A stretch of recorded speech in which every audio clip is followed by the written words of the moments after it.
There's something about this space when you first walk in that makes you want to look up.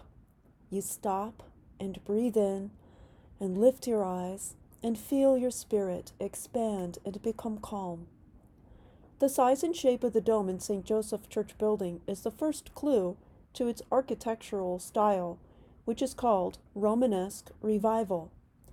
This style of architecture flourished at the end of the 1800s and at the beginning of the 1900s. It is characterized primarily by the use of the semicircular arch invented by the ancient Romans.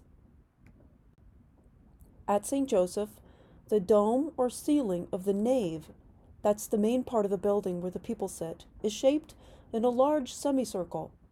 This shape is the strongest structure in nature.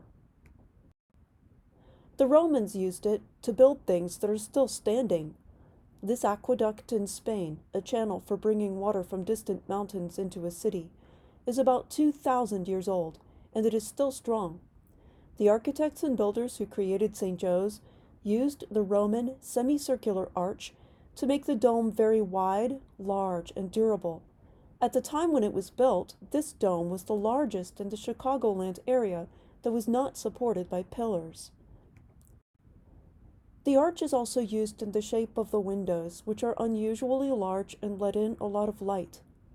The shape of the dome and the size of the windows together create an expansive, luminous, airy feel to the space, large enough to be awe-inspiring, yet intimate enough to feel welcoming.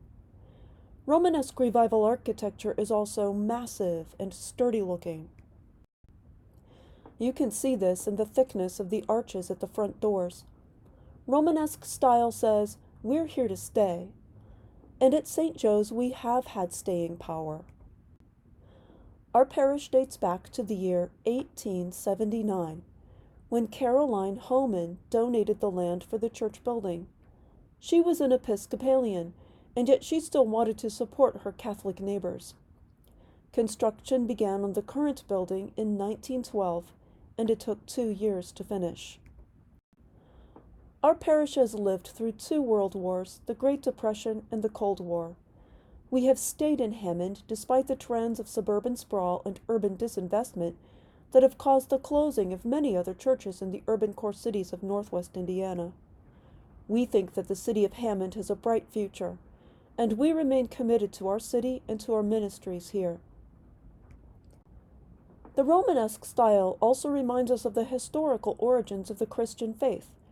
Jesus lived 2,000 years ago during the height of the Roman Empire in Israel, Palestine, where the Jewish people lived under Roman occupation.